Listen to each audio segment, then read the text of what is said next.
You know what, Sam? What? It's stall time. Yes, it is.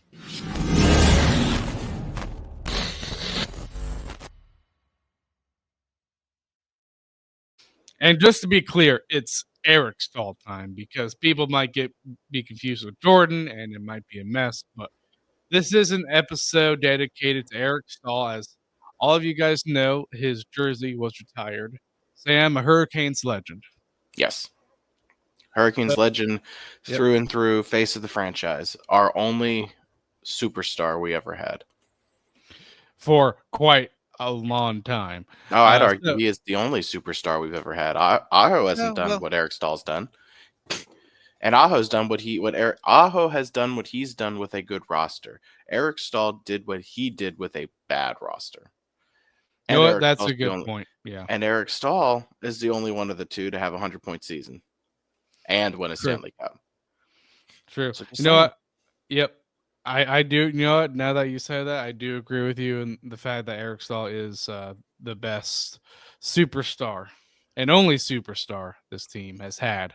But this episode's going to be a little bit different because we have quite a few guests for this episode. First, you're going to hear me interview Corey. Boy, he was a warrior because while I was interviewing him about Eric Staal, he was a little bit under the weather. So he was able to race through, Sam. And then you'll see Sam's interview with Matt. And then at the end, you'll see probably the most returning guest that we've had in Adam Gold. Yep. So it's going to be a fun episode. And Sam, we have a great partnership, don't we? Yep. We have a great partnership with SeatGeeks. If you're looking to go to concerts, games, whatever you want to do, if it's available on SeatGeek, you can use promo code Caniac Report, get $20 off your first purchase. Like I've said every time, why would you want to leave free money on the table? Take advantage of that. Get yourself $20 off your first purchase. The Carolina Hurricanes take on the Buffalo Sabres for Whalers Night coming up. So if you want to try and catch that game, it's always a fun night. Throwback music, throwback jerseys. It's awesome. Use promo code Caniac Report. Get yourself $20 off and make sure you are in attendance for Whalers Night. Yes, that is actually my favorite night. That's my opinion. Others might have different opinions on what their favorite promo nights are, but mine's Whalers Night. And Sam has an excellent game to use our promo code. Another thing too is we have a link for donations. So if you feel like you want to donate to us, there is a link for that, and both on YouTube description and on the traditional podcast side of things too. So wherever you get your podcasts is in that description.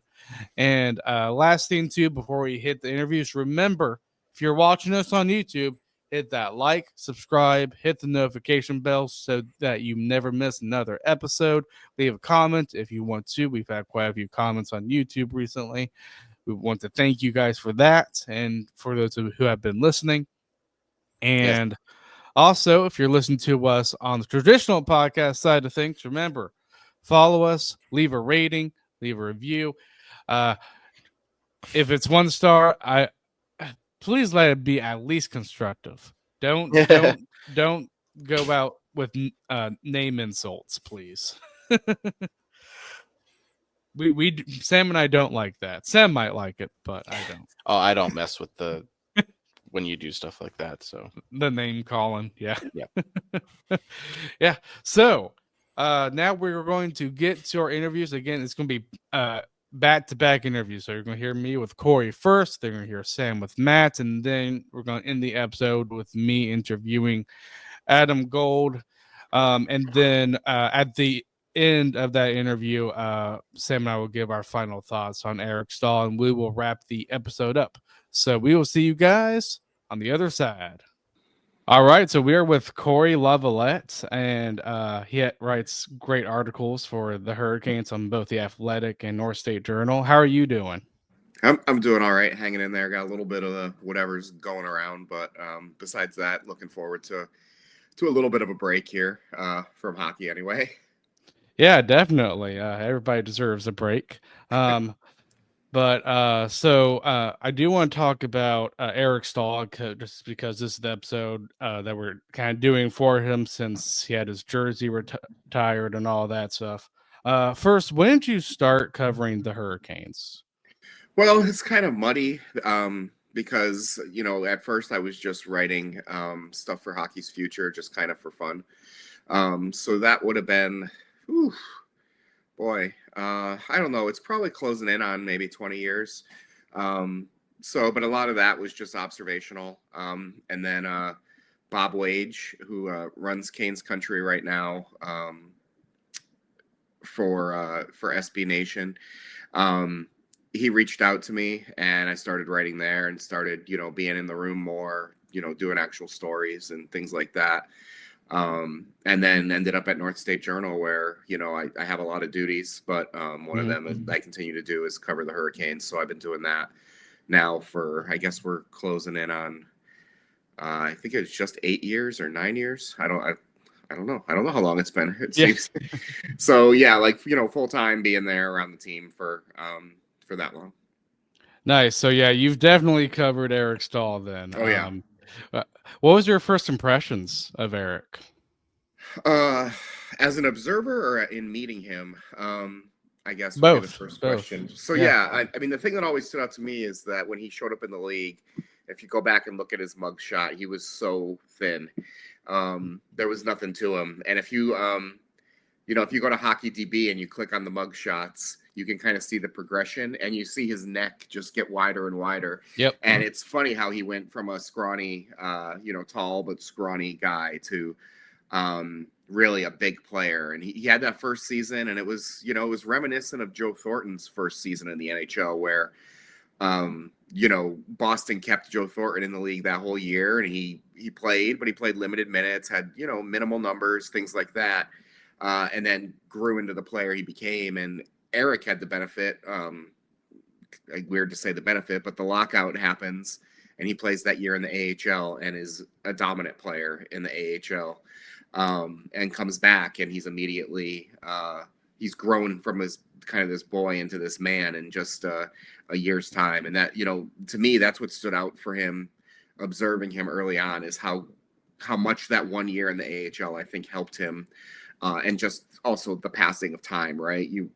You were a lot different as a 18-year-old than you were as a 20-year-old, and mentally, physically, the whole thing. After that, I mean, they had, the Hurricanes had their moments. Certainly 2006 is the big one, right? But he's essentially, a second-year player that year, isn't the leader on the team, things like that. But he's arguably the best scorer on the team, and all that 100-point season and everything. But it was a tough haul for him as captain here. The team wasn't committed to spending to the salary cap. He handled it with as much grace, I think, as you could. And what was funny is when I really started covering the team, full time, it was that transition essentially for Eric moving out and getting traded to the Rangers. And you saw in the few years after that, in kind of the Bill Peters era, that Jordan Staal had that same look on his face that Eric Staal had, which was after every game, it was just, he was the one sitting in the locker room ready to take the medicine after losses. And you really admire guys who will do that, will be the ones to sit there and have to answer the tough questions. And even though that's the least fun job, right? Everyone likes to come out after a win. Coming out after a loss is different. And, it was tough on Eric. You could tell. I was happy for him that he got chances to compete in other markets after that. Went to Stanley Cup finals and things. Didn't win again, obviously, but had some good runs. Montreal and Florida and things like that. So, and just I think a good guy. Like, he and Jordan are very similar in that I think they're, in front of a microphone, maybe they don't say the Seth Jarvis most interesting things, but talking to those guys, they're both good. They're both good men, I would say, good family people, and have a good baseline of who they are, and they're not They don't consider themselves superstars or above anything. Just really good guys. So that's what stood out to me. Is I think he gets a lot of grief because the team wasn't good when he was captain. I think a lot of that was out of his control. Yeah, that's a good question I was about to ask. Well, I mean, obviously, um, in that year when Brendan Moore was captain, it was transitioning to Eric Staal. What do you think of that transition? I personally, I wasn't the biggest fan of it. I think if you were to make a new captain be in the off season, not middle of the season, Yeah. what do you think about that?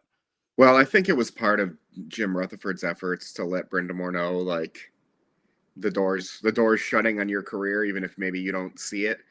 Um, I didn't think it was handled particularly well. I didn't think it was handled particularly well by the coaching staff or anything.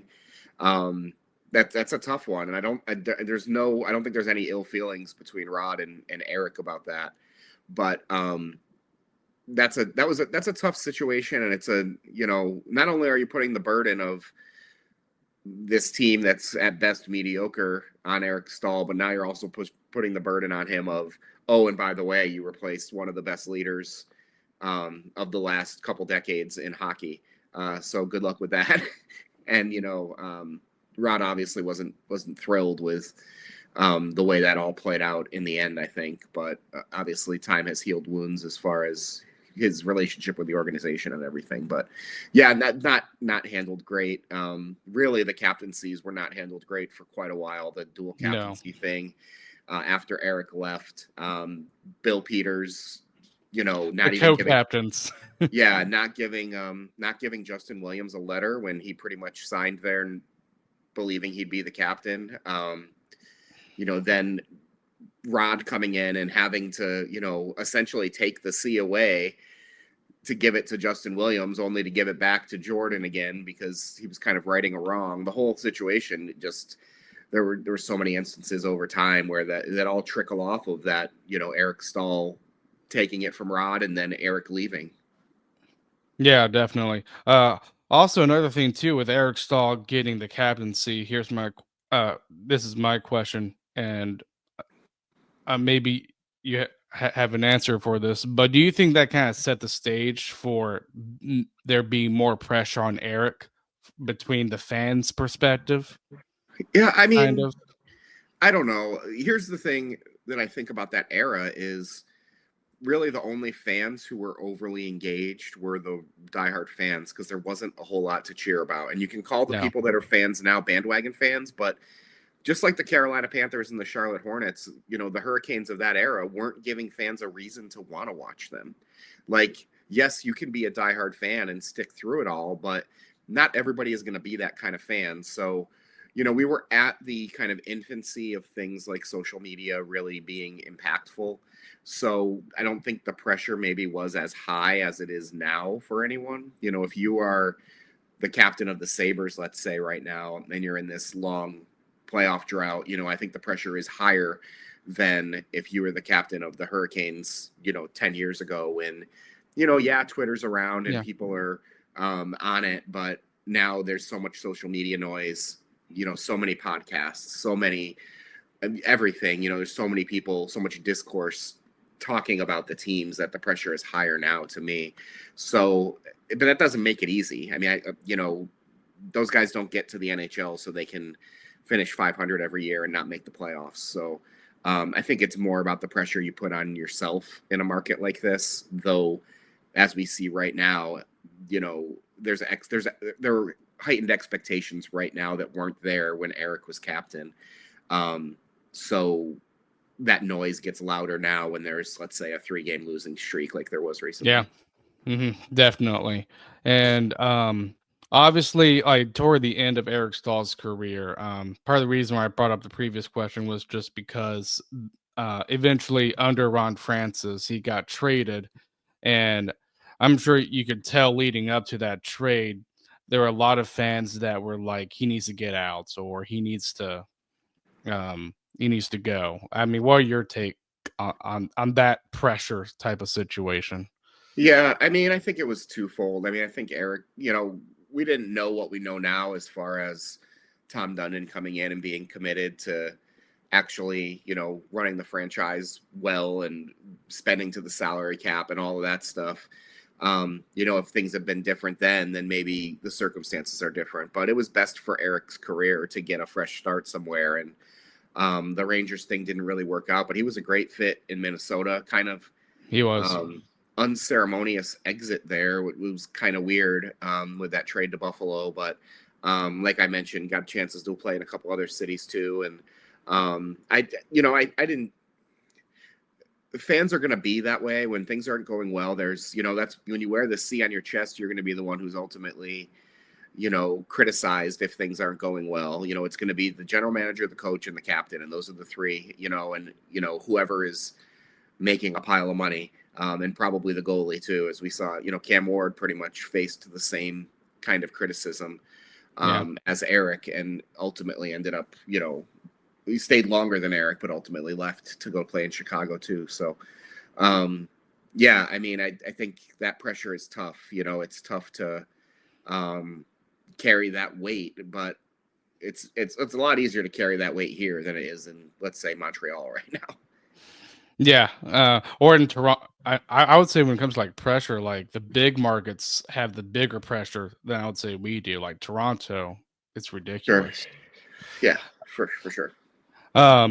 So with Eric Staal, that trade to the New York Rangers, obviously Carolina got return prospect and I believe Alesky Sorella and a second round pick. What did you think of that trade when you first saw it? Do you think it was underwhelming, overwhelming? It is what it is. Yeah, you don't know how things are going to pan out, right? I mean, everybody looks back at the Jeff Skinner trade and says, "Oh my God, what did the Hurricanes do? They got, Cliff Poo and 2 middle picks." And I mean, I'm sure you know who those 2 picks were. It's Pyotr Kochetkov and Alexander Nikishin. You just don't know. You don't know. Alexei Sarala could have been a great player, as it turned out. He played 1 playoff game, and that was pretty much all we saw of him, and then he was on his way. So yeah, I mean, I think every team wants to get, quote, first round picks, but you're never guaranteed that those first round picks are going to become NHL players. I mean, there's so many circumstances around everything. I mean, we even see with Ryan Suzuki, the tough career he's had, from his eye injury to injuries since he's turned pro and all of that. It's not like that guy didn't do the right things to try to make the NHL. It's just been an uneven path to try to get there.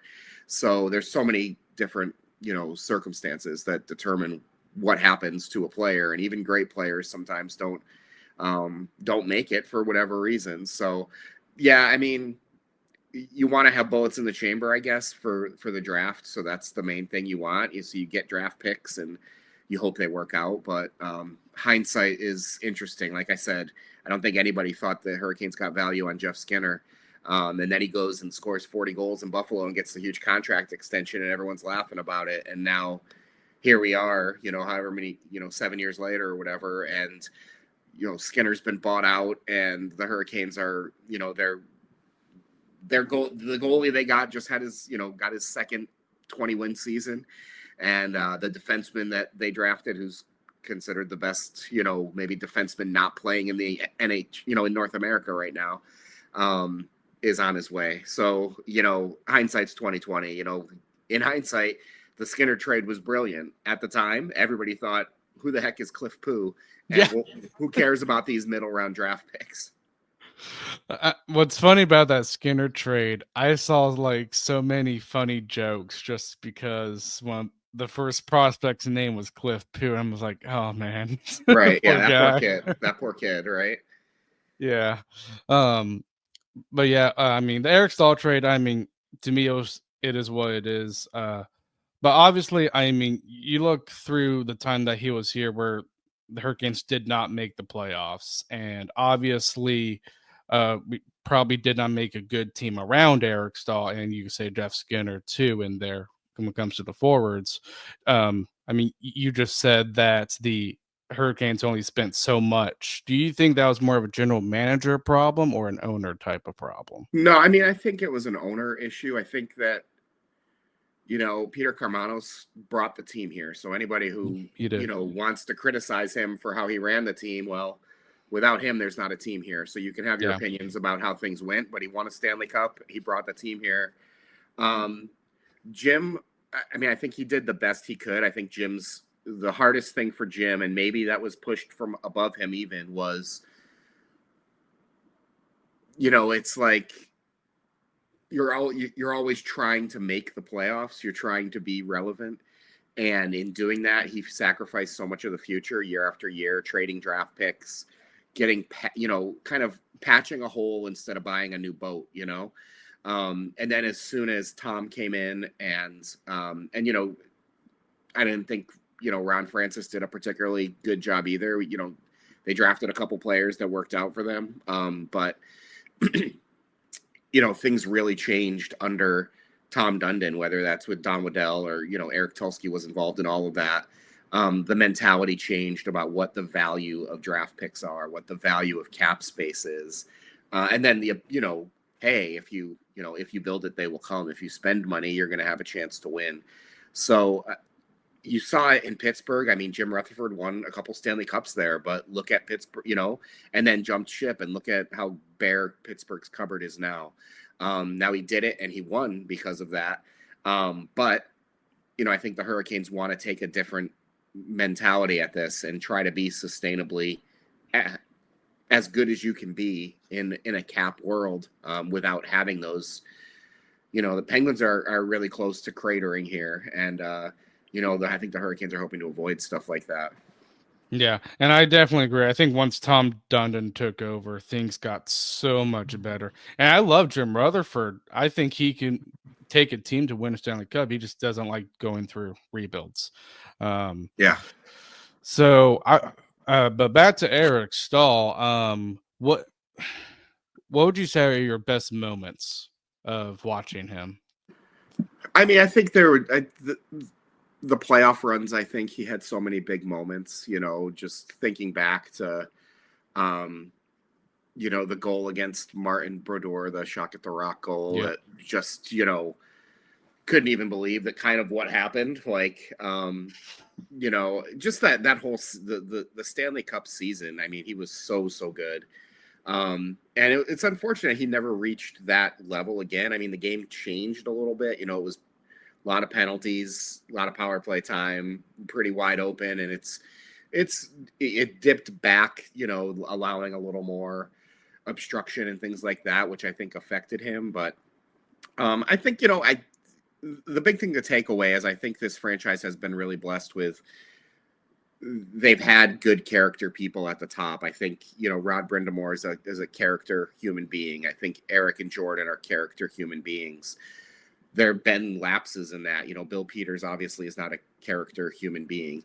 And you see that. And so, to me, that's what stands out with him is, this could have gone, it did go south for him. It could have gone south for him and for Jordan.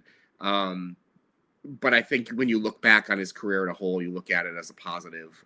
He brought a Stanley Cup here. He had an argument to win a playoff MVP, a Conn Smythe. You could have made that argument. I think you could have made it for Rod too, and certainly Cam won it. So to me, that 2006 season, I don't see how anything's going to surpass what he did that year and in those playoffs. Yeah, he was really sensational on that. That was the only season I think he broke 100 points too. So it just showed how good he was. Yeah. Yep.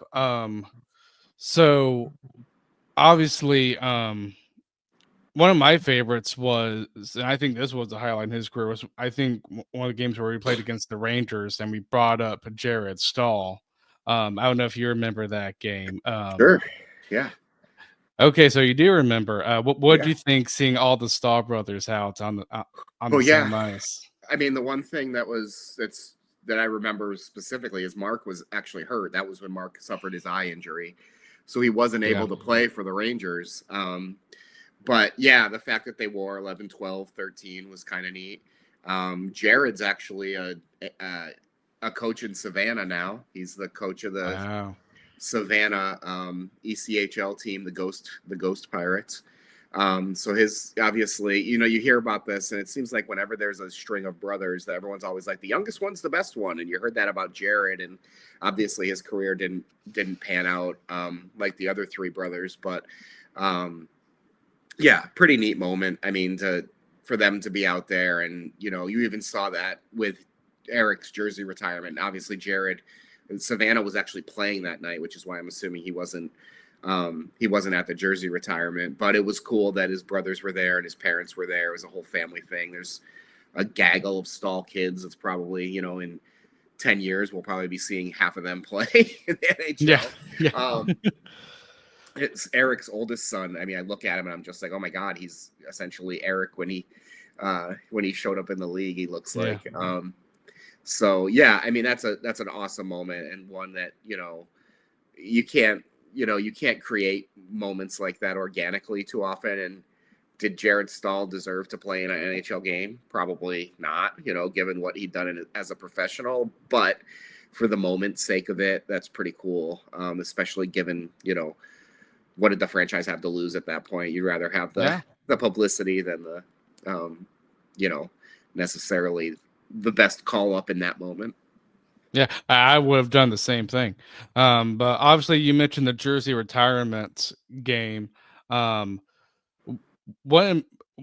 impressed you, or what stood out to you during that ceremony for Eric Staal?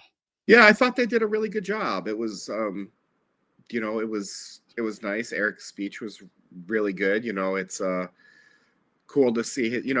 I think what gets lost on a lot of fans is how much sacrifice there is for players and coaches and families for these guys that are traveling all the time. And even I don't travel full time to cover the team, so I'm spared this. But even the reporters that do cover NHL teams year round, you miss a lot of stuff. I actually asked Rod Brindamore about that following the last game before the Four Nations break. I said, what does a coach do with almost 2 weeks off of no games and no practices? And he said, I spend some time with my little guy. I miss a lot of stuff. And I think, to me, that's the coolest part, is that his kids are old enough now that they get to see their dad get honored, and get to see some of those moments, and get to see all these former teammates who show up to honor him and recognize what a player he was. And they can get even if they didn't get to maybe see their dad play at his peak level,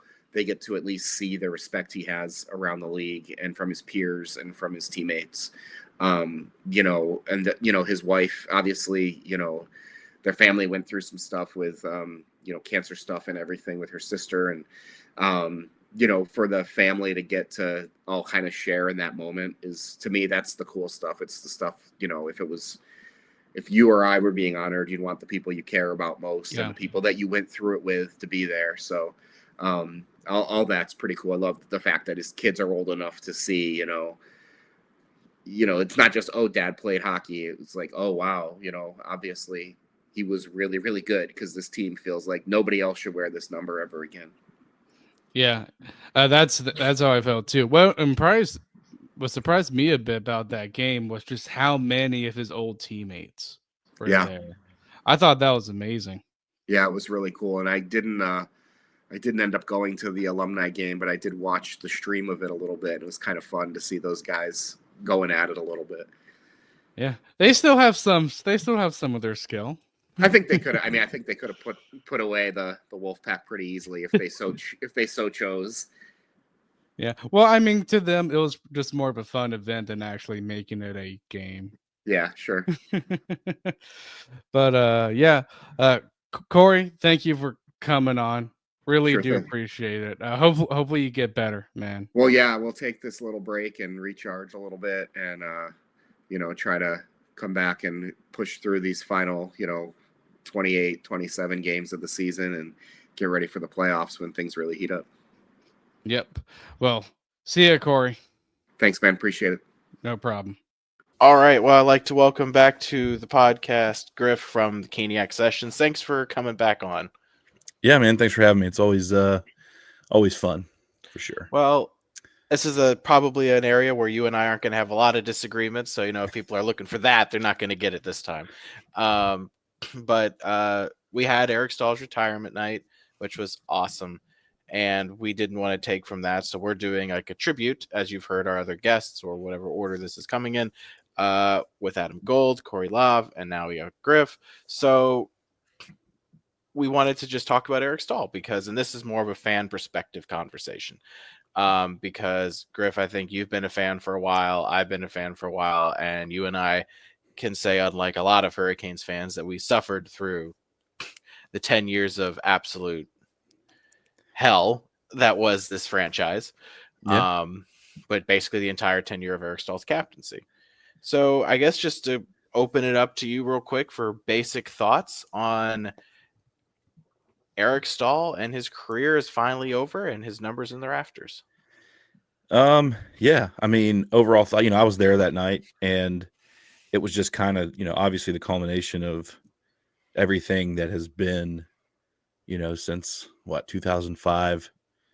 When he came into the league and onto the team, and,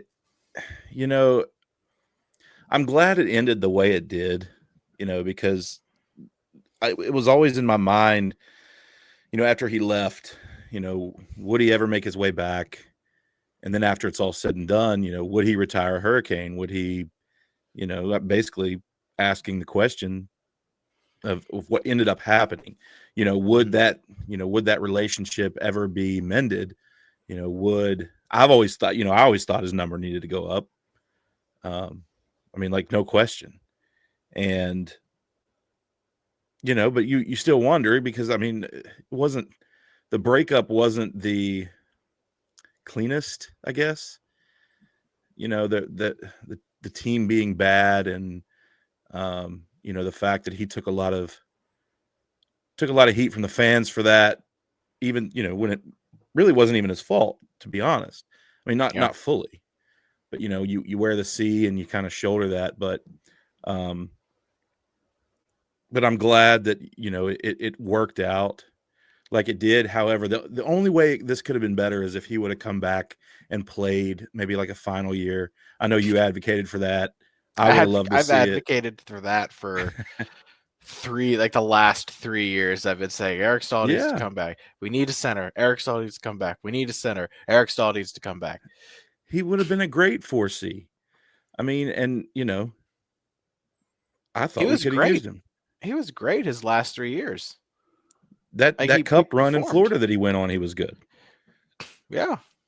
So, and in Montreal, he was good. Yeah. I mean, dude did that. He was excellent. He played like he had turned the clock back, like his brother has this year. Right. I mean, I've advocated for Eric Staal to come back. I think it was last year when we needed a depth defenseman and we needed a center. And I was like, because Adam said it too, and I have been saying it, and it was, okay, well, Eric Stahl's available. Even if he was a scratch when everybody's healthy, like, he's still in the room. I without a doubt, especially last year. I mean, he wasn't on a roster last year. It would have just been to sign him. Yeah. So, I mean, even if he's scratched, you sign for league minimum, he comes in, he's in the room. His brother's there, obviously. And I just thought that, we agree on that. I just thought it would have been a no-brainer. It gives you some depth. Yep. Because you never know. I mean, that could have been at the beginning of the playoffs, we thought we were gearing up for a really deep run, and it just could have been beneficial. So, yeah, well, you have Eric Staal. I mean, I had said, let's bring in Eric Staal. Let's bring in Mark Staal as a depth defenseman. He probably won't play unless you have an injury. But, I mean, these brothers would just love to play together because they never got the chance, all these three, to play together on one team. And I was like, you know what? It makes sense. Why not? I mean, again, even if you scratched them, it's still a good presence to have. And, it didn't work out like that, and that's fine or whatever. I'm just glad that, they were able to do this for him, sign the contract, retire Hurricane, and then put his number up. And, new regime. So that's, new owner, new GM. And so a lot of that was, I don't know, I guess easier to get done. And then, with Rod still, being the head coach and his brother on the team, and So many people from that 06 Cup team that are still, hanging around Raleigh and still hanging around the Lenovo Center. Yep. It was awesome. Just perfect. I mean, it was. I guess we'll talk about the trade because I think that was not a great trade. I don't even think we got anything out of that trade that turned into anything. To my memory, that trade tree didn't end up well for us. Right? I think that really the two trades in my mind that looked really bad initially were the Jeff Skinner trade and the Eric Staal trade. The Jeff Skinner trade at least turned into, I believe, Pyotr Kochetkov. So we got our goalie. Right. I don't think Eric Stahl's trade tree turned into anything. Maybe one of those picks later down the line or assets flipped into something, but I think it took a long time to get, like down that tree. But that was a nasty divorce. It was. Between the Hurricanes and Stahl. I had heard from people who were in that circle that he had some things to say about the Hurricanes after that trade. I'm sure he did. I mean, and from a team perspective, like you said, I don't know if I've necessarily traced the trade tree, but I do, like you said, I do know that nothing really turned out. What was it, like a prospect and a couple picks, second and third or something like that? Let's see. Boy, pull it up. Yeah, I don't think it was anything. I mean, that jumped off the page. I don't even think we got a first. No, I don't think so. I think it was like a second, maybe 2 seconds, or a second and a third, or something like that. I don't remember, but I mean, it was not. We got Alexei Sorella, 2016 second rounder and a 2017 second rounder. So 2 second rounds, yeah. And I haven't, like I said, I haven't traced that, but if it would have been anything worth Eric Staal, we'd have been talking about it for years. But the fact that we haven't been just tells you that the return wasn't great. I guess at some point, if you kept going down, it turned into Chris Versteeg, Joachim Nordstrom in a 2017 third rounder. Eventually, we got Valentin Zykov in a 2016. We got Dennis Robertson from Chicago. Eventually, we got Gustav Forsling and Anton Forsberg for a piece of that deal. So Yeah. technically, we got Forsling. I mean, that ended up not being a Hurricanes thing, but it could have worked out if he'd have stayed and developed into what he is today. Yeah. Maybe, but basically nothing that really stood out that stayed in Carolina anyway. So, right. I mean, it was a nasty divorce. It didn't end well. He felt like he wasn't, and I agree. Management and ownership there. I complain about it a little bit with the current regime at times, but it was nothing compared to how bad they were back then. They refused to get anyone to play with him. When they did get somebody, they never played with him. Yeah, Jeff Skinner, for whatever reason, never played with Eric Staal. So you would bring in Skill. The Skill wouldn't play with Staal.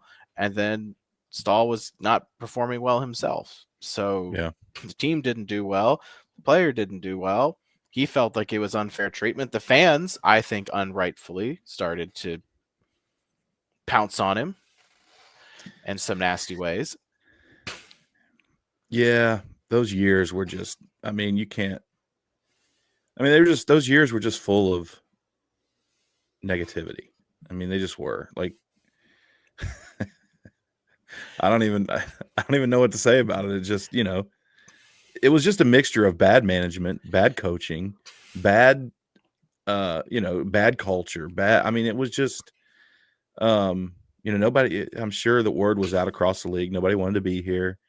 And oh yeah, it just was what it was. So I mean, I think we complain now about, I'll complain a little bit about the current system. And, it's minor complaints. Like, these complaints that anyone might have are minimal compared to what the complaints were 10 years ago. Mm-hmm. When it was just absolute like garbage, where it didn't matter what system you had, the roster wasn't ever going to do anything. No. And then when you did have a roster that could do something, you had a coach in Bill Peters who just destroyed the culture in the room. and you had a GM and Ron Francis who allowed it Mhm. and knew it and allowed it. So Eric Staal was put in a position that just, I mean, in reality, in a lot of ways, wasn't fair. And I think if you look at his career in Carolina, he was number one in almost everything as a Hurricane, if you don't count Ron Mhm. Francis. Mhm. Aho's going to break most of those eventually, as we all know. But Eric Staal was he was the definition and the face of the franchise Yeah. during the bad times, which is why he gets a bad rap. But I think he was a heck of a player. He was our best player for all those years. Yeah, for probably better part of a decade. Mm-hmm. So, and and he was not only was the face of the franchise, but he was kind of the he's I hate to say it, but he was. I mean, we had Cam Ward, but he's all we had in the spotlight, basically. And being on the cover of a video game is a pretty big deal. I have that video game too. Yeah, I didn't even get it because I wanted to play it. I just got it because it has Eric Staal on the front. there you go. Yeah, but I mean, like people have always said, he was the first homegrown Hurricane superstar. Yep. And really may still be the only. I mean, I don't know if you want to call Aho a superstar or not. I mean, that's debatable, but he wasn't Eric Staal level, or he's not Eric Staal level. No, So, Aho's not done a 100-point season yet, right? Eric Staal right. got a 100-point season, won a Stanley Cup, which is why, I mean, like, when we talk about, captains and we talk about coaches and we talk about management, it's like, okay, well, who won a cup? Who is the best captain we've had? Well, okay, well, Rod Brindamore, we won a Stanley Cup. Who's the best coach? Well, Peter Laviolette won a Stanley Cup. Who's the best GM? Well, Jim Rutherford won a Stanley Cup, right? Like when you do those things, you're the best at what you do because you did it. You went to the top. You got it done, right? Who's probably the best coach in the league? Probably Cooper, right? It's just what you do to get there. And for Carolina, who was the best at what he did? It was Eric Staal. Got it done. 100-point season, best player on the team. I think he led the team in points in that playoff run, if my memory serves. If not, I think it may have been Rob Brindamore who did. But I mean, it was Eric had a heck of a playoff when we won the cup. He had a heck of a playoff when we in 2009. So Eric Staal didn't just show up in the regular season and would get at least 70, 80 points. He was showing up in the playoffs. And it didn't matter if it was with Carolina or not. He was a guy who showed up in the playoffs. Yeah, absolutely. But I think, he gets tainted. And I think that's really just the most unfortunate thing about Eric Staal and the most frustrating thing about that. And I think Cam Ward gets the same punishment. Yeah. Those two guys, because they were the consistent faces of the franchise, the best goalie. We Mhm. haven't had a goalie like Cam Ward since. No. Promise you right now, every Hurricanes fan misses him. Not knocking Piotr or Freddie Anderson, but they're still nowhere near Cam Ward level ability to play 60 games a season and do what you do in front of a really crappy teams. Right. Dude's numbers were excellent. Eric Staal would still get 70 points with a really crappy team. So, you look at what Aho's doing, if we're comparing the two with a really good team, and then if you put prime Eric Staal with this roster, dude's probably a 100-point player more than just once. Absolutely. So it's crazy. Yeah. But I think that's accurate though. I think he is still to this day the one and only homegrown Hurricane superstar. Mm-hmm. Until somebody can unseat him. And I would argue, I don't know if Aho can do it. I think this year has been a bit rough for a lot of guys. Roster changes, it's massive changes. You expect some bumps on the road, right? That's just how that goes. If you're talking about homegrown superstars, I don't know. The next chance we have at having that, Nikishin? Yeah. Yeah, I mean, if you want to, I mean, I guess you would consider him homegrown, even though he was in the K for 3 years. But I mean, but still drafted into the organization. Yeah, so I would count that. So yeah, if he goes on to, win a cup and win a Norris Trophy or something crazy, or you know, who knows? Who knows what that guy's ceiling is so high. Yep. I mean, I completely agree. It's just crazy to think that era is over, because that's the era that I at least grew up watching it. You suffered through it probably a little bit more than I did, because I became a fan like to start watching it in 2009 during that final cup run. So I was like, Mhm. oh, I'm a Hurricanes fan now. And then, I never saw the playoffs again until I was in college. And I was like, oh, what a time to pick to start being a Hurricanes fan. Because for stupid reasons, when I first found out about hockey, I was like, I'm a Tampa fan. Because the first player I ever heard of was Marty St. Louis and Vinny Yeah. LeCavalier. I was like, okay, I'll cheer for that team. And then, like, in 2009, they're like, oh, like, you have a team at home, right? And I was like, oh, cool. Well, no. I was like, yeah, I have no clue, because I didn't pay attention. And now I watch the games. I'm like, oh, this is awesome. I love the team. And I became a fan of the Hurricanes that year. Little did I know that was the last time I was going to watch the Hurricanes play in the playoffs, until I was in my 20s, which was bizarre. Yeah. But Eric Staal made it bearable, because you would go and you'd watch him play, and he would be excellent, and it was fun to watch him play.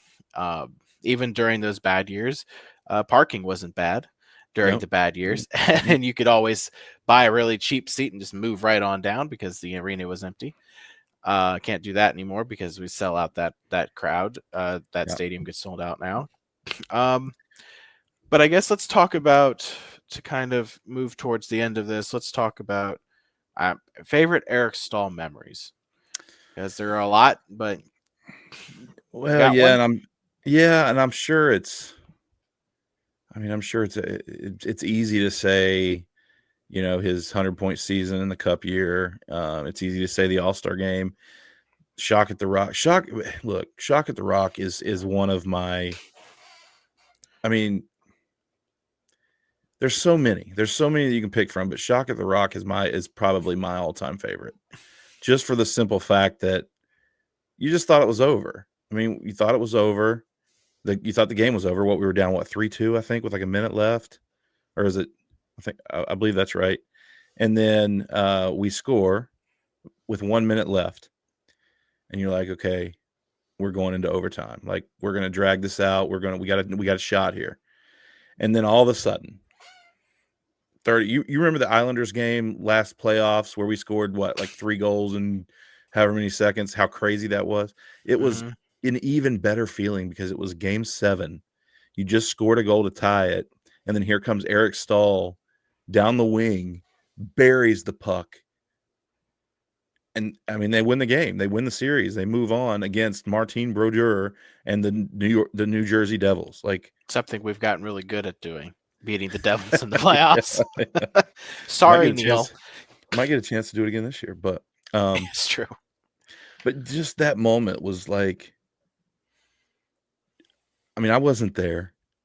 I was still in the Army at this point, but so I wasn't there. But I watched it, and I remember just going nuts. And because you come off the Cup win in 06, kind of nothing, and then 09, here it goes again. You feel like you got a shot to do it, and he pulls off that goal, and it was just amazing. So that's one that really sticks out, just because I remember nothing. Like I barely remember 2 weeks ago.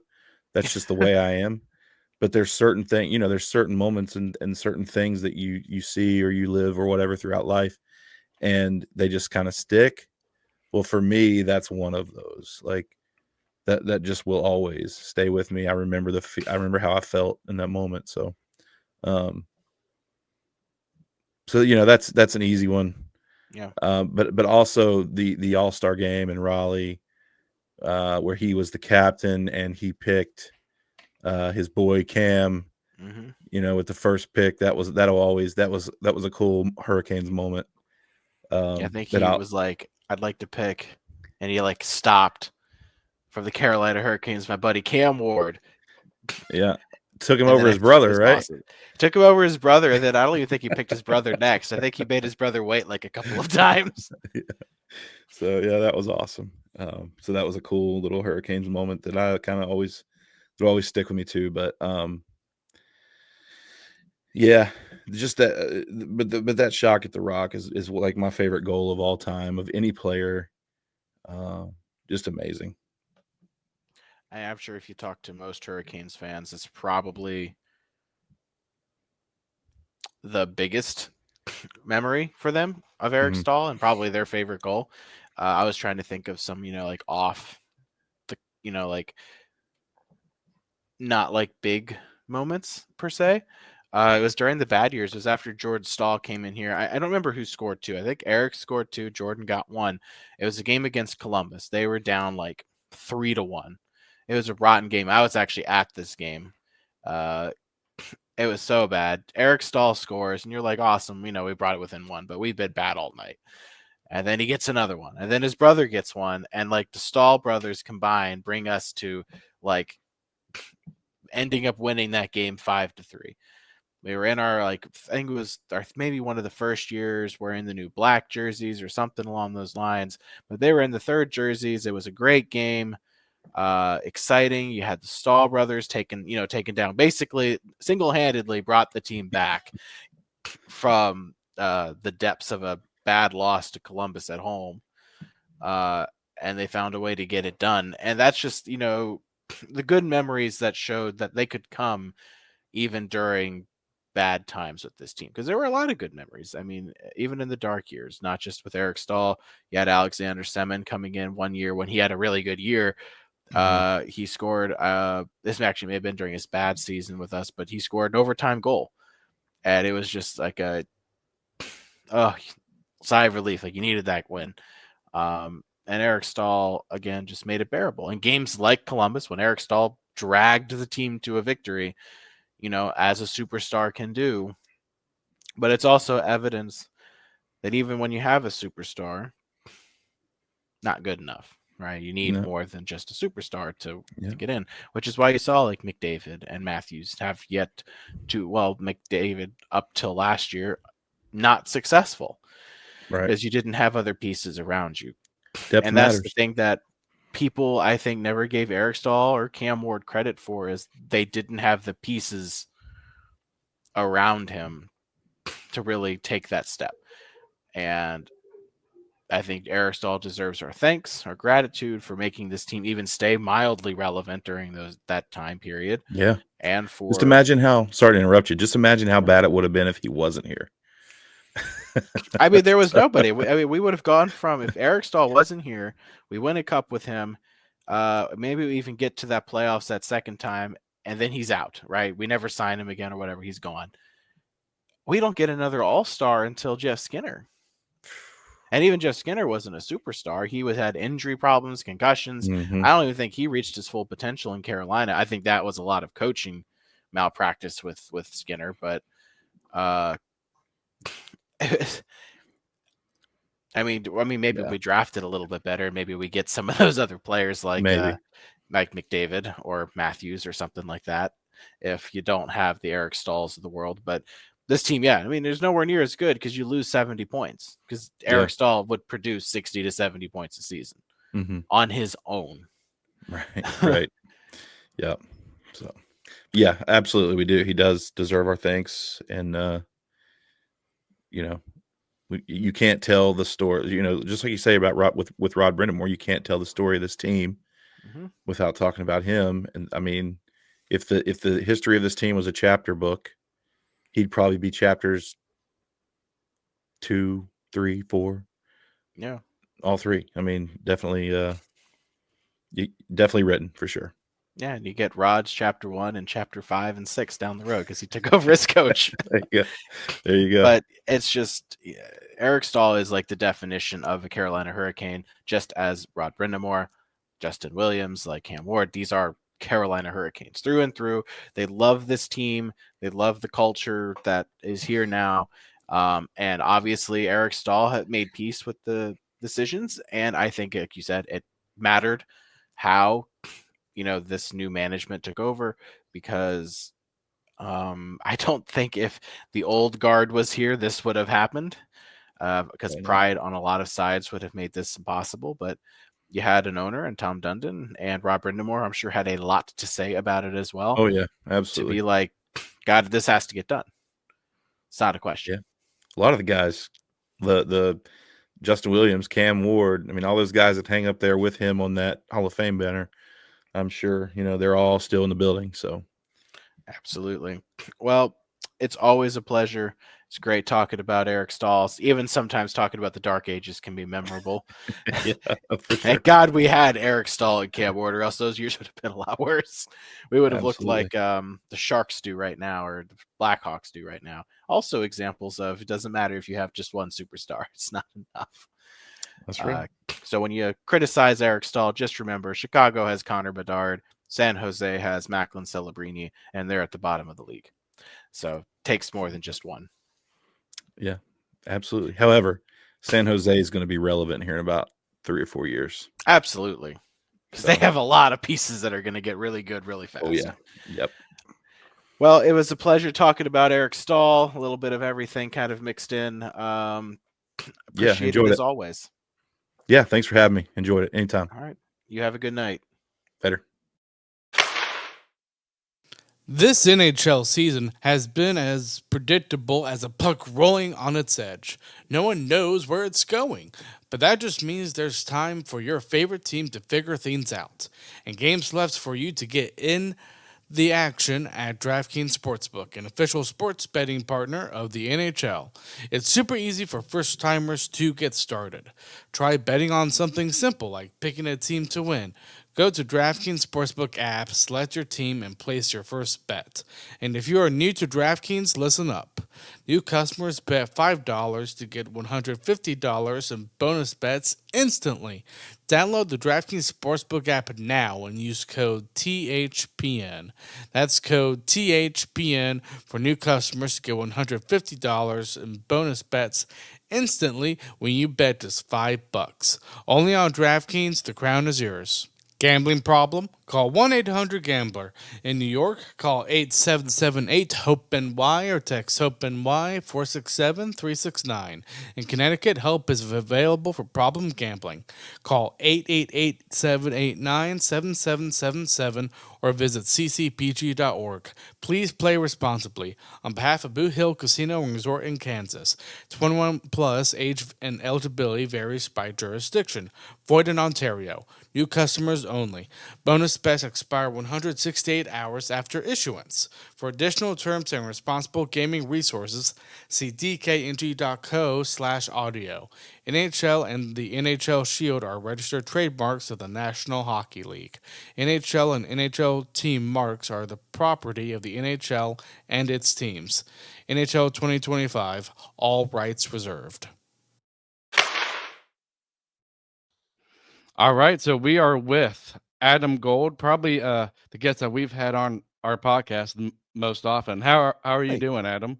Thank you very much. That's very nice to hear. I'm glad to come on, man. It's great. I'm doing well. Hope awesome. you are. I'm doing well too, and I just want to start out because this is like an Eric Staal episode that we're doing here. You were obviously with the team when they drafted him, right? Yeah. With the team is doing a lot of lifting. I was here. I followed the team and but I covered the team, but I was certainly not affiliated with. I've never been. I guess I sort of loosely am affiliated with the team now, since I do pregame, postgame, and intermissions for their broadcast. So, but yeah, with the team then, excuse me, not really, but certainly covered it. Yeah. So what? Obviously, he was the number 2 pick in the 2003 draft. Obviously, there are some expectations. What do you think of them? Obviously, drafting Eric Staal. Well, at that point, I don't know that there were that many people who were hyper focused on like prospects. And even now, there's not a lot of people that we don't follow the draft eligible hockey players like we follow football or basketball or heck, even baseball. So we're probably baseball and hockey are probably similar. So honestly, I hadn't really thought about it that back then. I saw highlights of him playing for Peterborough, and I thought, wow, this guy's big. He's rangy, skinny as hell, but he looks like he can play. And first time I really ever honestly saw him was in the preseason here. And I know they said that, they were going to, give him a chance, see what he can do in preseason. Look, coming off the year after getting to the Stanley Cup and finishing near the bottom, and like he was never not going to make the team. There's just never a situation where he wasn't going to make the team. But you could tell there was something there. He played left wing with Ron Francis in the middle until Francis was ultimately traded to Toronto for the last games of his career. Glenn Wesley was also traded to Toronto that year. Wesley, of course, came back. Ronnie did not. Ronnie was done. But you could tell that there was a high level of skill and compete, all of that. So I don't know that it was a no-brainer, but man, I think Jim Rutherford was super focused on him right from the get-go. Yeah, I can tell he was very good the first time I saw him, and obviously, you probably did meet Eric Staal at some point. What were your What was your impression of him? Shy. But I mean, he was. It's funny, and I've had I don't know how many conversations with Eric over the course of his however many years. Gosh, 12 years with the Hurricanes. 13 years, whatever it was, 12 or 13 years with the Hurricanes, whatever the time was. I had so many conversations with him. And, he was 18 when he got here. Yeah. It's hard to find 18-year-olds that are comfortable talking to, reporters. It's just hard. And maybe now with more social media and more just plain media, they're exposed to it at an earlier age. Because I remember like talking to Seth Jarvis his first year, and he was light years ahead of where Eric was. Of course, Seth, both oars don't reach the water with him, so he's just more comfortable, I think, in all situations. But I thought Eric was just shy, and it took him a while to come out of his shell. And then the best thing that happened for him, as in terms of his presence, not as a player, best thing that happened to him as a player was the year in the American Hockey League during the work stoppage. But the best thing that happened to him as a player and a leader was being in that locker room in the 2005-2006 season. Because I don't think you can underestimate just how many bona fide leaders there were in that locker room. So many guys. I'm not even sure I can remember who are the guys who wore the A's. There were so many of them. Obviously Wesley, and you had Brindamore, and Kevin Adams, but I think Stillman might have also worn an A, and Whitney and Hedican and Cullen, Cole, who was still a young player, but you could tell had leadership ability. Justin Williams, future captain. There were tons of guys. If I didn't mention Ray Whitney, I should have. Tons of guys who could have worn letters who didn't on that team. Aaron Ward. I mean, incredible leadership. That was the best locker room I have ever, regardless of the sport. I've been in a lot of locker rooms. I've never been around a team that had that level of professionalism. And then you bring in Doug Waite and Mark Recchi. It was incredible. And I think he benefited from that level of maturity. But later on in his career, he became just so much more comfortable with who he was. And I do think the transition from it was Eric's team because he was the best player by a lot. Rod wearing the C, I don't think that was a problem. Not for Eric. I think it was probably better for Eric.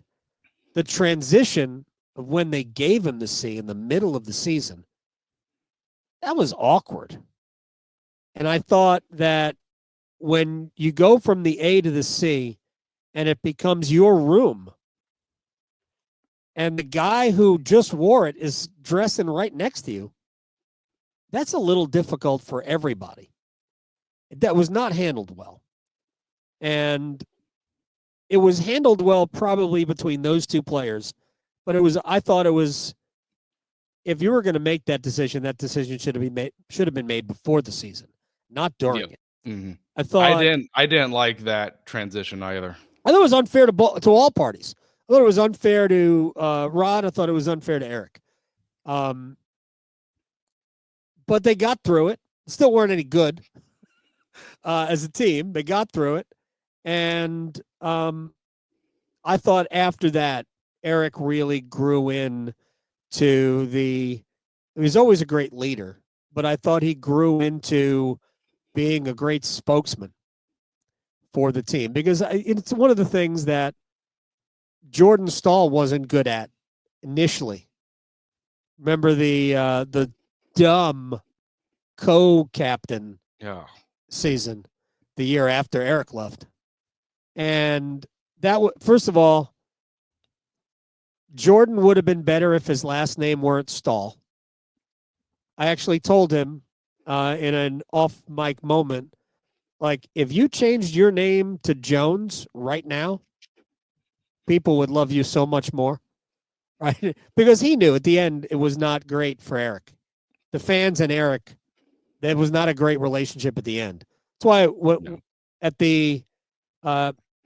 the game celebrating Eric's career as a Hurricane, I wanted that, and it probably didn't go as far as I wanted it to be. I felt this way about Cam during his night, and I feel that way maybe even more about Eric.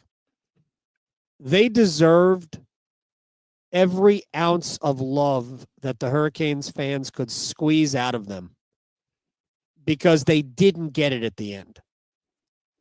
Eric Staal was not loved the way Eric Staal should have been loved here while we had him. It wasn't his fault that he was, I think at one point, for a hot minute, the highest paid player in the NHL. It wasn't his fault. But the Hurricanes fans who, he's overrated.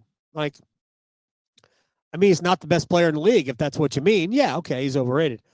But they never treated him like a star. And he was a star. I mean, he wasn't McDavid, right? He wasn't Crosby.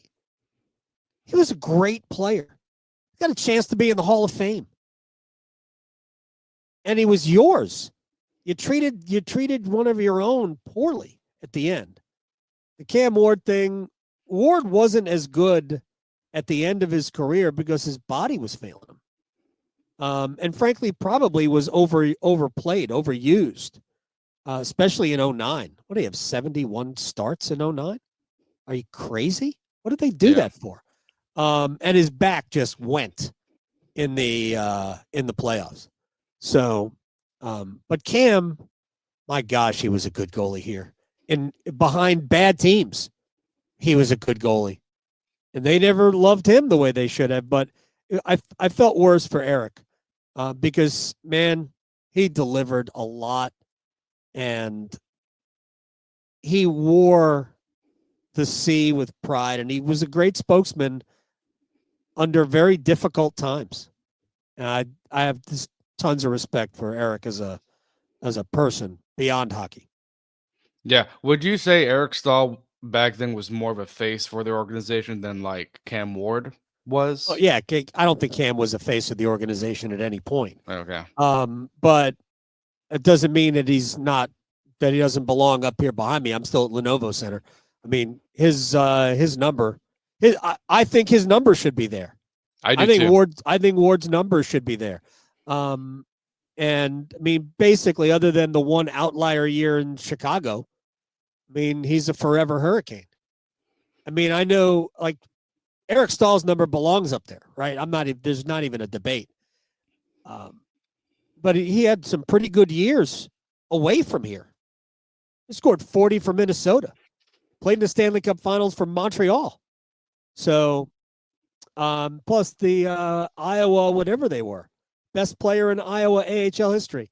Made that up, but he did play for a team in Iowa getting ready for the Olympics a few years ago. Anyway, Cam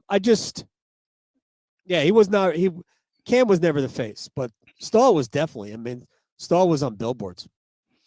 Yeah, he definitely was. I mean, I do want to talk about like that breakup there, because obviously the fans didn't really like him, because I think part of it too was just because there was that long playoff drought too. Sure.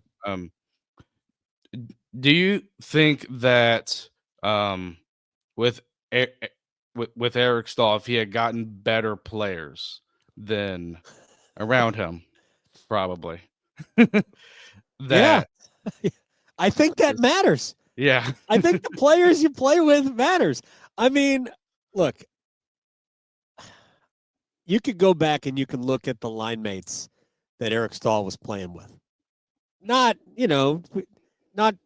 close to 2009, but Staal and Skinner, for whatever reason, didn't click. Really feel like that was more about Skinner than it was about Staal.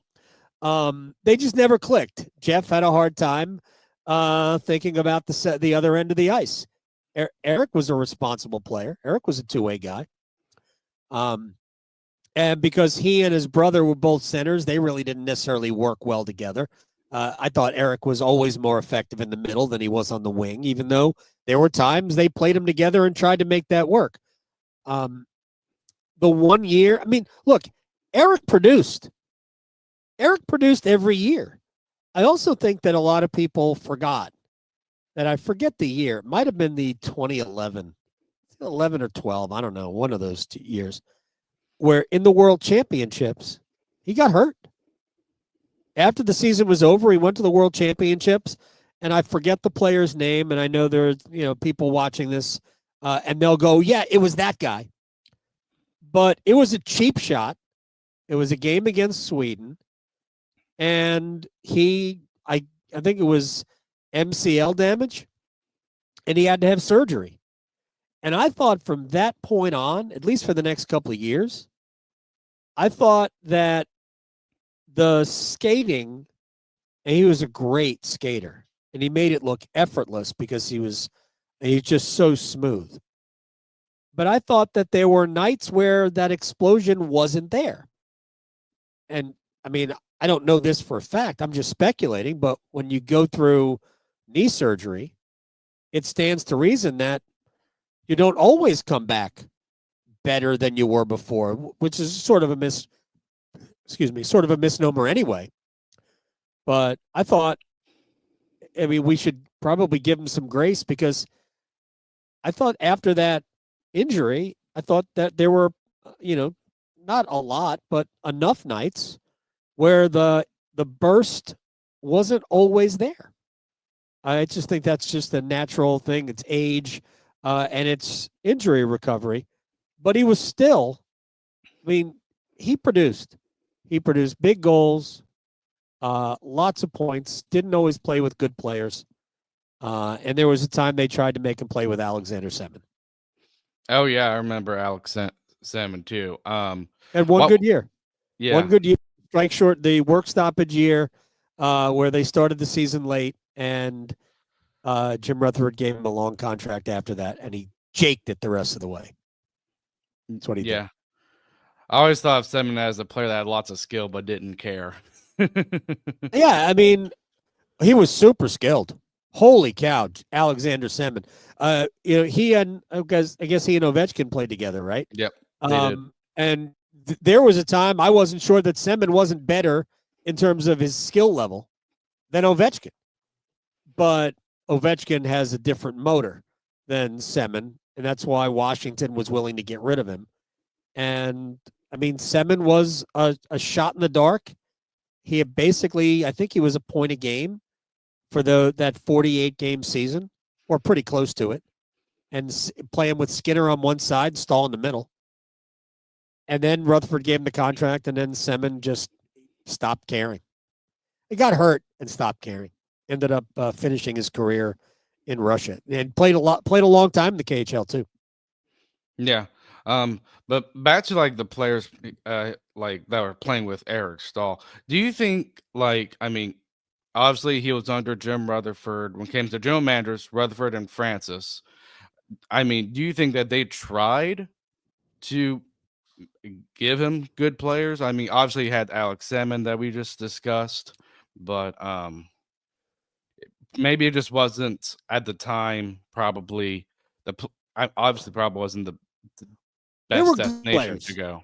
There were good players. There weren't, I mean, Eric Stahl's top line player. We're talking about somebody who could be in the Hall of Fame. So he should be playing with other,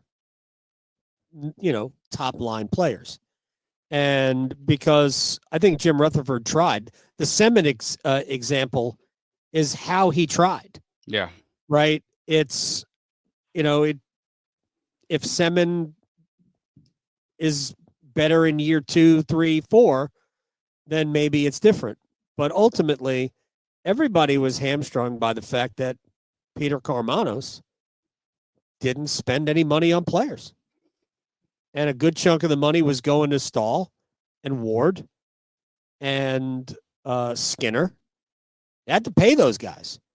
And when your payroll is low, then you're trying to, you're taking stabs in the dark.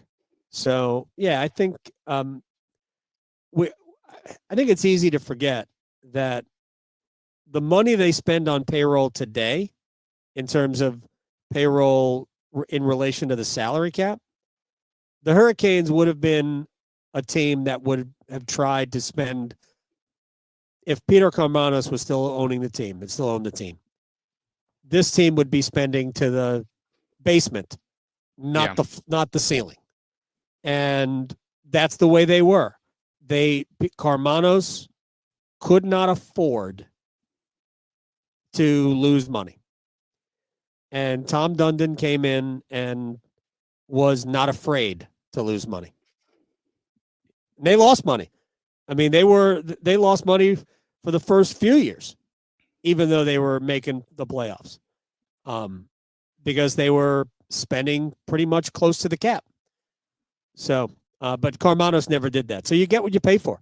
If you're trying to put third line players, and there were a lot of years where he was playing with guys who belonged on a third and fourth line on the top line. Even if you got Skinner on one side, it's not going to be good. Yeah, exactly. So looking at his career, what were your kind of your best moments of Eric Staal? I'm sure Shock at the Rock is definitely up there somewhere. Gosh. My favorite Staal moment was scoring the goal against the Devils in Game 2 in 2006. The funny thing is that you can find Shock at the Rock all over YouTube. Type in Shock at the Rock, you get 7 videos. I thought scoring that goal in Game 2 against the Devils, I thought that ended the series. The Devils were good that year. We forget. We know how good the Hurricanes were, but second round of the playoffs, Devils had won a bunch of games in a row at the end of the year, and they stormed through. I forget who they played, but They came into the second round. They were ready. Carolina won the first game because Carolina was great. And then the second game was tight. Scott Gomez deflected a shot, probably, I don't know, even with the face-off dot, high slot, but to the right, looking at Ward, and deflected it in with 12 seconds left in the game. And you're going to lose. You're going to lose game 2 at home. And now you're going back to New Jersey in a 1-1 series, and New Jersey's playing great. And I don't know how that goal was scored. I know Williams dug the puck out of the corner. I know John Madden won the faceoff so clean it was like Carolina dumped it into the corner behind Brodeur. But Staal got that goal. And Staal got the goal the series before in overtime in Montreal. Yes. And he scored big goals. But it's really that goal. I know the Shock at the Rock goal stands out. But I thought the goal against the Devils in that series, I thought that ended the series. And Carolina won that series in 5. I thought that goal ended the series. Yeah, and I mean, it really was a big game because you had New Jersey playing that prominent trap game with Scott Stevens on the back end. You couldn't. I hated playing the Devils. No. Yeah, they were not interested in anybody having fun at the game. They just weren't. No. But you said Chalk at the Rock. That was a fun time for you. It's amazing. Just that, I mean, the whole thing was a freak. You know, the funny thing about Shock at the Rock is that I actually remember the Jokinen goal more than the Staal goal. I mean, obviously, you've watched Shock at the Rock, so you remember the Staal goal is great, and the reaction of the Staal goal is great. But the Jokinen goal, because we had seen that goal a few times, right? We had seen the Pitkanen pass. I mean, he's pretty tight to the goal line extended to one time that puck from that angle. Now, Jokinen was lucky because I think that puck, probably if it doesn't hit Brodeur, I think it goes wide. I'm not sure. I have to go back and watch it again. But I remember the Jokinen goal, I think, more than I remember the Staal goal from Shock at the Rock.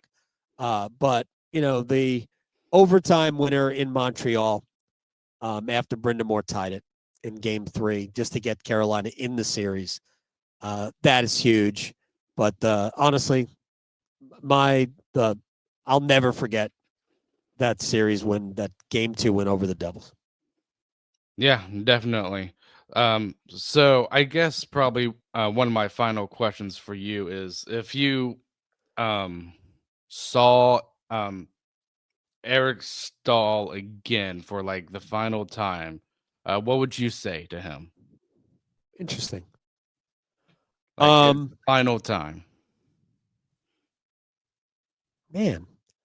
Well, I just talked to him, and I mean, part of me doesn't want to say the same thing I said to him, because I do. I have so much respect for what he went through.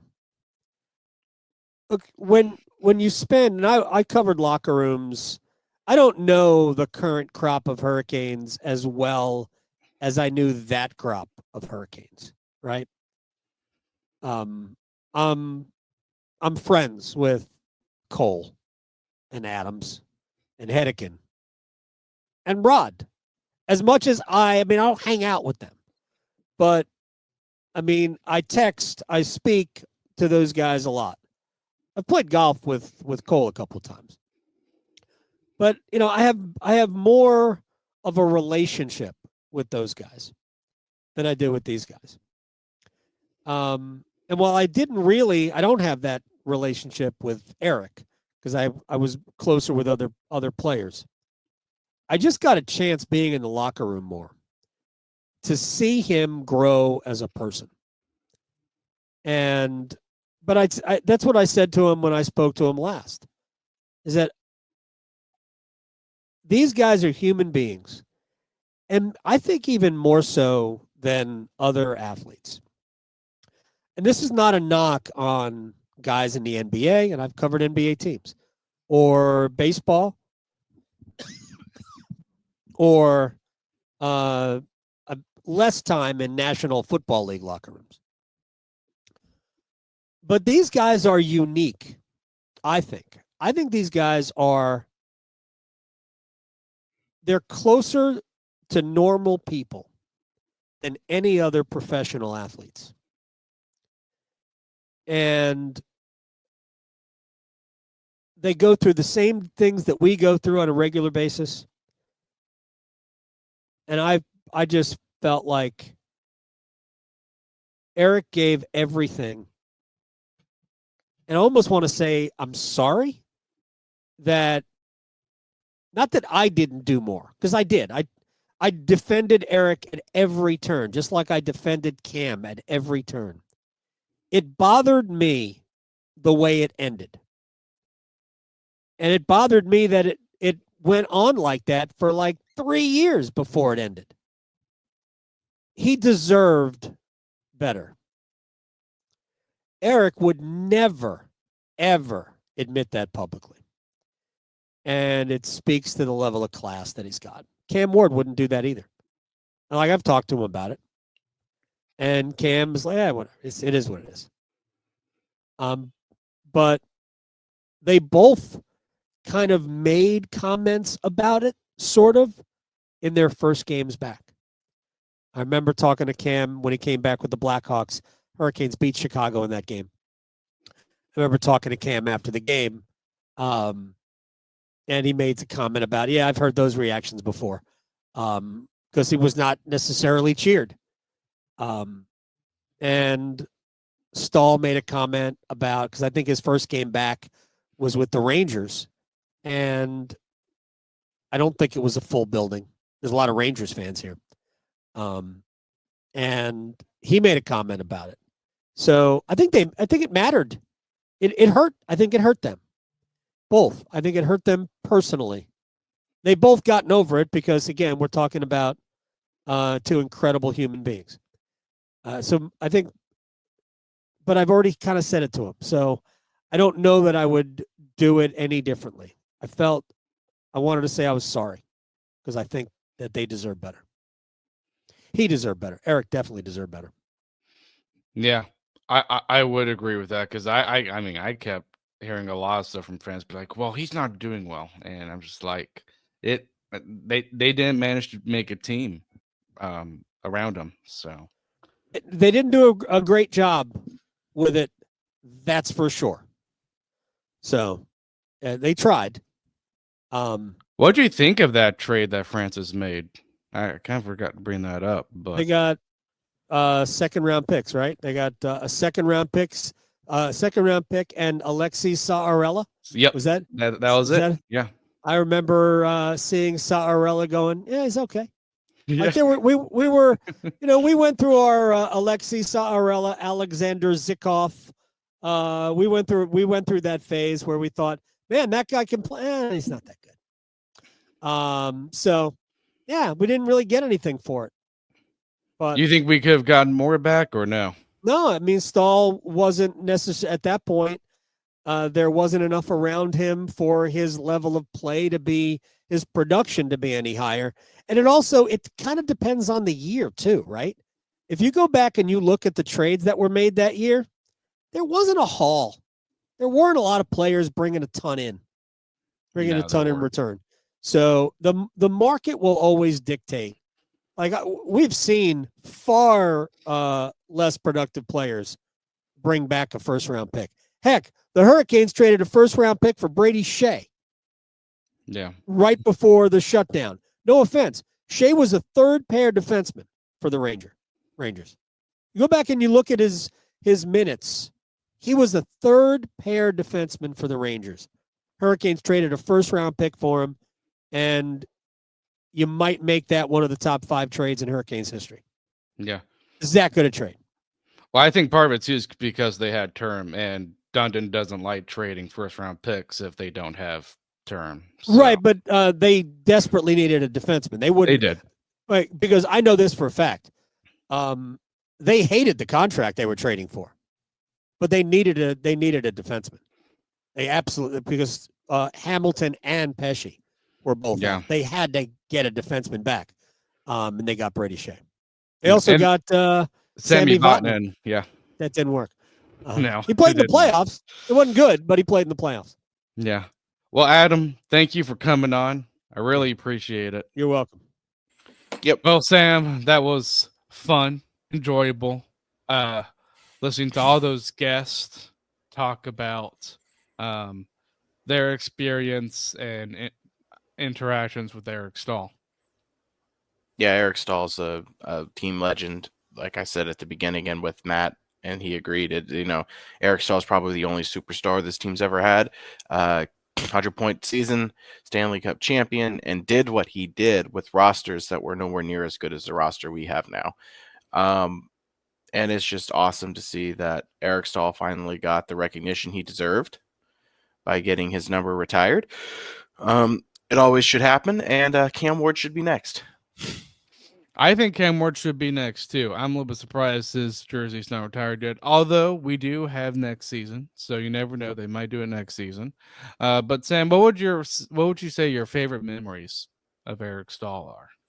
Honestly, this is kind of like an all-encompassing thing, but he made the dark ages bearable. Right, you got to go in and watch one of the best players in the league play hockey. He never had that talent around him. There was a lot of coaching malpractice because when we did have other good players, they never got to play with him, right? Jeff Skinner should have been playing with Eric Staal his entire tenure in Carolina. Never happened. It happened maybe on occasions, but never really stuck together. Didn't matter whether it was Kirk Muller, Bill Peters, or whoever the hell the coach was, Paul Maurice. I don't think Jeff Skinner was here when we had Paul Maurice. I think it was Kirk Muller and Bill Peters that entire time.